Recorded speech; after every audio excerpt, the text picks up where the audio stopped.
Hello, this is Farrell Vincent, and I wanted to touch on a couple of things about like what is the meta for specifically Guild Boss 2 and how to kind of deal with the various phases. I could go on quite the tangent for this one if I am not careful, because of the fact that there's a lot of different ways to deal with the mechanics. But in essence, I just want to kind of go over some of the biggest ones, right? And really, the best thing to know for Guild Boss 2 in particular really does come down to like, okay, well, what heroes are people using and why? And what purpose do these heroes fill for these various teams? And a large part of it really comes down to having some form of a stun, right? In this particular instance, that would be Helga, right? Um, Mari also does some stuns, and I see that that is also on the roster. So, Helga and Mari are meant to be the stunning phase for phase one, and every time phase one repeats.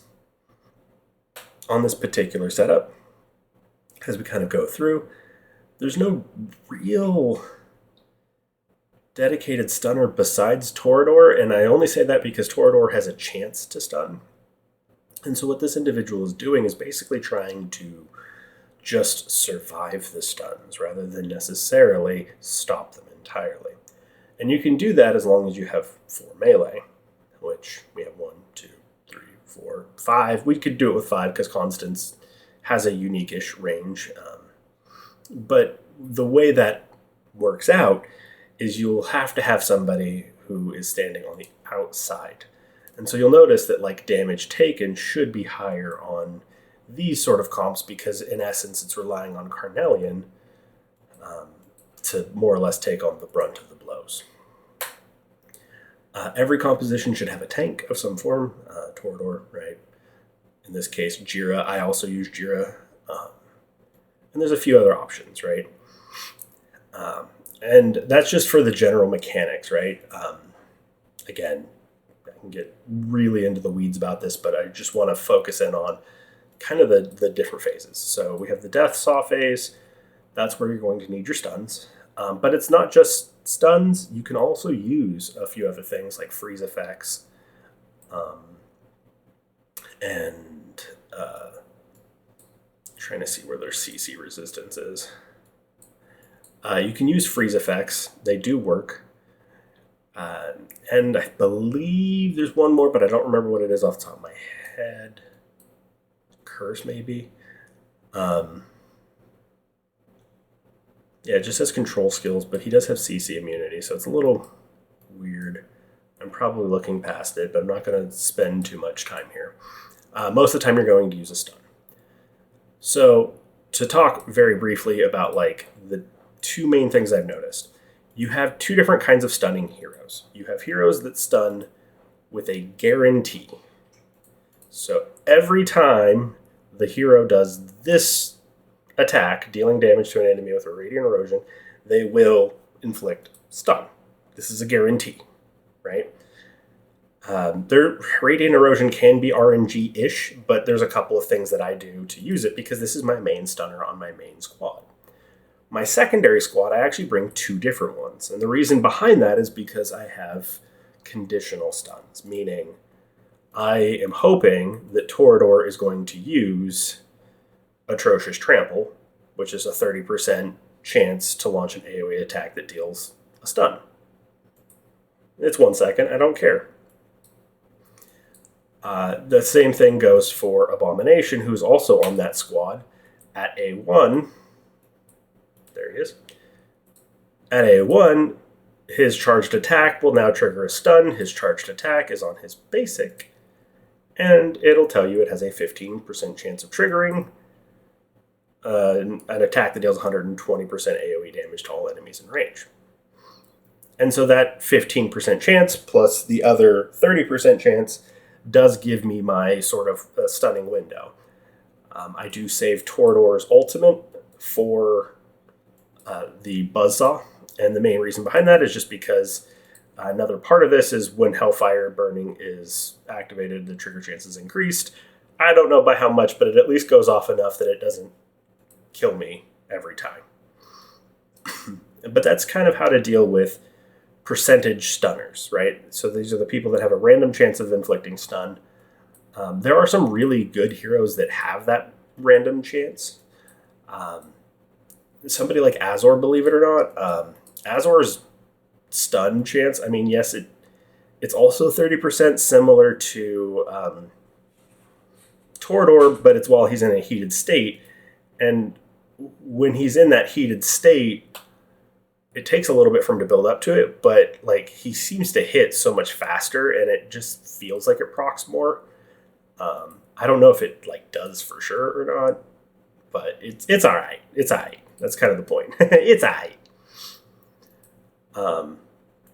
It's worth mentioning though, if you're going to use Azor, do not use your ultimate right away. You're going to want to wait a bit and then kind of pop his ultimate in the later phases, and I just leave him there with his ultimate up pretty much half the fight. I use it as more or less a shield and buffing ability. But those are like the percentage stunners. The kind of last sort of thing is the heroes that I would consider to be like the best, or at least the most reliable. Technically, Lucius at A3 is one of them, because his A3 does give him a stun, but you have to have him A3. Helga is, I think, the most widely used that I've ever seen. I've probably passed her by now. And the reason being is Helga does a lot of stuns, specifically off of this skill. So during the ultimate, every 8 instances of damage will inflict stun. That's every 2 hits. She can reliably put on 10 stacks of stun by herself, which makes her wonderful for it. Same thing like Mari. Mari is regularly used for a similar reason, and she's actually very good at that. Some other shout-outs. Anora is actually not bad at stunning when you have her awaken, or sorry, her bond skill. There we go. I was still looking for the word. Sorry, guys. Anora is actually really good if you have a bond skill with Ymrit, and Ymrit's actually not bad himself, because every time he does his ultimate, especially at A1 where it freezes immediately, but when he does his ultimate, every 3 attacks will cause a freeze with Winter's Bite. That freeze counts towards knocking the bar down, and I used to use that combination to do, 10 stuns every time or so, right? And so there's a few different ways of handling that with stuns. My recommendation is just know how many stuns you can put up in a short amount of time. If you're going to require somebody's skill like Thalon, right, where he's going to need his attack to come back, and then he is going to inflict stun with basic attacks and Luminous Strike, right? So this ability, you have to time it, right? Things like that are very interesting.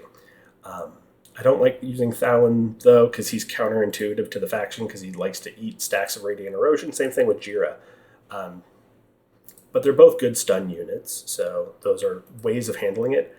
I recommend for your APOC 1 team, it's totally viable to have, somewhere between 25 to, 2 people at 25% or so stun chance, because that will give you the most opportunity to get up to 8 to 10 stuns during that window, so that you can get that benefit.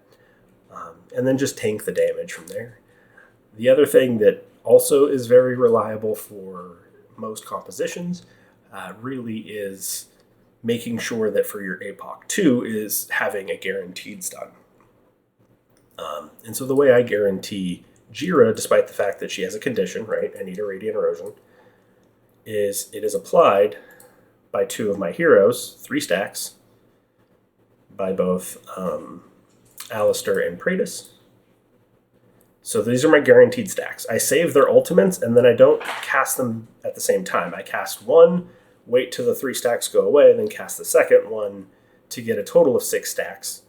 And I build Jira as a tank, but I build her as a tank with haste, so that she can then inflict all the stuns I need.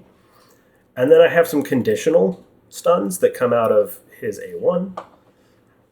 So occasionally we'll get 1 stack of Radiant Erosion, which is kind of nice. It keeps us going. And then, of course, Ingrid, specifically on her Star Shower, has a 25% chance to inflict radiant erosion, which is very high given the fact that you're hitting one enemy 12 times. And this is every, 4 hits. Well, 5 hits. So on the 5th hit, it goes off. So basically, these two give enough time for her to have gotten in at least 10 hits. So for the most part, I can get, anywhere between like 9 consistently to 12 stuns without any real issues with RNGesus. So that's how I bypass that.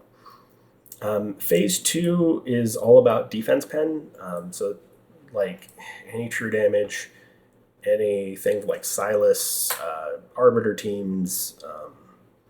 You could literally go around and around. It is defense based, so really and truthfully, just having a very high inspiration is generally good enough. So you're going to want like Dolores or other things like that. They do work the best there. And then, I don't want to spend a lot of time on phase 2.